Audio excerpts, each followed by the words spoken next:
1 Samuel 8:10. തങ്ങളുടെ സ്നേഹഭാജനമായ ദൈവമാകുന്ന രാജാവിനെ തിരസ്കരിച്ച് രാജാവിനെ ആവശ്യപ്പെട്ട ജനതയോട് കർത്താവിൻ്റെ വാക്ക് സാമുവേൽ അറിയിച്ചു. നിങ്ങളെ ഭരിക്കാനിരിക്കുന്ന രാജാവ് നിങ്ങളോട് ഇങ്ങനെ ചെയ്യും. തൻ്റെ രഥത്തിൻ്റെ മുമ്പിൽ ഓടാൻ തേരാളികളും അശ്വഭടന്മാരുമായി അവൻ നിങ്ങളുടെ പുത്രന്മാരെ നിയോഗിക്കും. 1000കളുടെയും 50കളുടെയും അധിപന്മാരായി അവൻ അവരെ നിയമിക്കും. ഉഴവുകാരും കൊയ്ത്തുകാരും ആയുധപ്പണിക്കാരും രഥോപകരണ നിർമ്മാതാക്കളുമായി അവരെ നിയമിക്കും.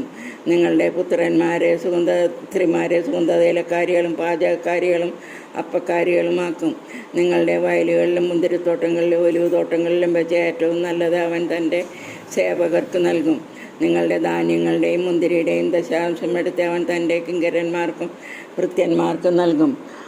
നിങ്ങൾ അവൻ്റെ അടിമകളായിരിക്കും. നിങ്ങൾ തിരഞ്ഞെടുക്കുന്ന രാജാവ് നിമിത്തം അന്ന് നിങ്ങൾ വിലപിക്കും, എന്നാൽ കർത്താവ് നിങ്ങളുടെ പ്രാർത്ഥന കേൾക്കുകയില്ല.